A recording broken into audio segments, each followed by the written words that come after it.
Good afternoon. Communication is the process of conveying information from a sender to a receiver with the use of a medium in which the communicated information is understood the same way by both sender and receiver. It is a process that allows organism to exchange information by several methods. Communication requires that all parties understand a common language that is exchanged. There are auditory means such as speaking, singing, and sometimes tone of voice, and non-verbal physical means such as body language, sign language, paralanguage, touch, eye contact, or the use of writing. Communication is defined as a process by which we assign and convey meaning in an attempt to create shared understanding.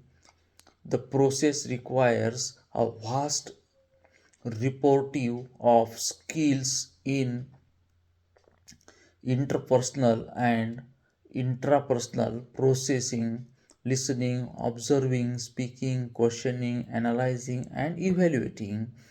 Use of this process is developed and transfers to all areas of life: home, school, community, world, and beyond. It is through communication that collaboration and cooperation occurs. Communication is the articulation of sending a message through different media, whether it be verbal or non-verbal, as long as a being transmits a thought provoking idea, gesture, action, etc. Communication happens at many levels in many different ways, and for more being as well as certain machines, several if not all find all fields of study dedicate a portion of attention to communication. So, when speaking about communication, it is very important to be sure about what aspects of communication is usually described along a few major dimensions, that is content, what type of things are communicated, and another is source, sender or encoder, destination, receiver, target or decoder, to whom, and the purpose of pragmatic aspect between parties. Communication includes acts that confer knowledge and experiences, give advice and commands, and ask questions. These acts may take many forms. In one of the various manners of communication, the form depends on the abilities of the group communicating together. Communication content and form makes message that we send or that are sent towards a destination. The target can be oneself, another person, or being another entity, such as corporation or group of beings. Communication can be seen as a process of information transmission governed by three levels of semiotic rules, which are mainly, as we are discussing here about the communication. While seeing the communication, or about as we are discussing the communication, we have to see some of the points related to same one, that the semantic, that is the study of relationship between the signs and the symbols and what they represent. Therefore, communication is social interaction, whether at least two interacting agents share a common set of signs and a common set of semantic rules. This commonly held rule in some sense ignores auto-communication, including intrapersonal communication via diaries or self-talk. Here, in some simple model, information or content example, a message in natural language is sent in some form as spoken language from the sender to encoder or to destination or to receiver in a slightly more complex form, and sender and receiver are linked reciprocally. A particular instance of communication is called a speech act. In the presence of communication, noise as the transmission channel, that is the air in the case, reception and decoding of the content may be faulty, and thus the speech act,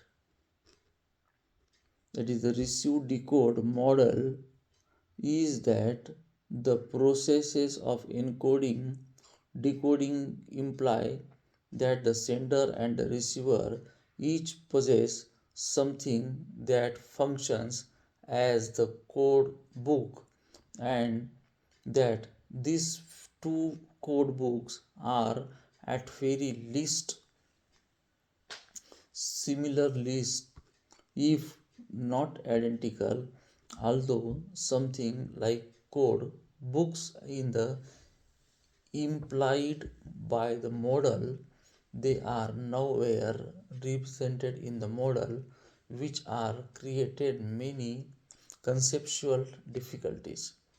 Here we have some of the types of the communication, that there are three major parts in seeing communication, which is body language, voice tonality, and words. According to the research, 55% of the impact is determined by body language, postures, gestures, and eye contacts, 38% by the tone of voice, and 7% by the content of the word used in the communication process. Although the exact percent of influence may differ from variables such as the listeners and the speaker, communication as the whole strives for the same goal and thus, in some cases, can be universal.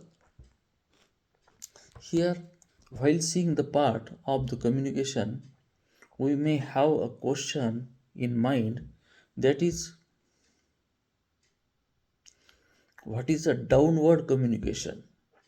What causes the loss of information as communication moved downward? Or what are the pros and the cons in the same connection of the communication in the case of the downward? There is a large volume of communication within the organization. The flow of communication within an organization forms a complicated pattern. The volume and the direction are usually determined by the pattern of hierarchy, the level of authority, and also by a requirement of task. Here we are seeing about the downward the communication. The vertical communication, the this includes all the messages that moves between the subordinates and their superiors. Messages going from superiors to subordinates are downwards communication, and messages going from the subordinate to superior are upward communication. These are the two parts of the communication we may say. Here, what is the downward communication? The downward communication messages going from a higher authority level to the lower level may be written or oral. Written messages are notes, circular notices, emails. Oral messages may be face to face or by telecom or telephone or announcements over the public address system. The common purpose of the downward communication are to give the instructions about a specific task, information about the practice and the procedure followed by the organization, information which creates understanding of the task in relation to the other tasks of the organization, feedback about the subordinates' performance, and at last, information about the ideology and goals of the organization, which would help them to develop a sense of belonging to the organization. Downward communication consists of the flow of or information from the top level of the organization to the workers via senior managers or the senior supervisor and their assistant. The information flow from the upper to the lower level of company management hierarchy has mainly to with giving its employees specific directives or information about its goal and decision on policies and procedures, and it is management's way of exercising control on the employees. Downward communication can be sometimes lead to a distortion of the original messages coming from the top of the company's hierarchy. A great deal of information is lost as messages move downward. When a message chain it passes through many levels of authority, information is lost because sometimes some members of the organization may misinterpret a message or may not understand it properly or may neglect it. This leads to distortion of original message. To avoid the same, the organization that have linked a network computers can send message at once to all concerned person. The flow of information is more easy and efficient. This is the way of the downward communication.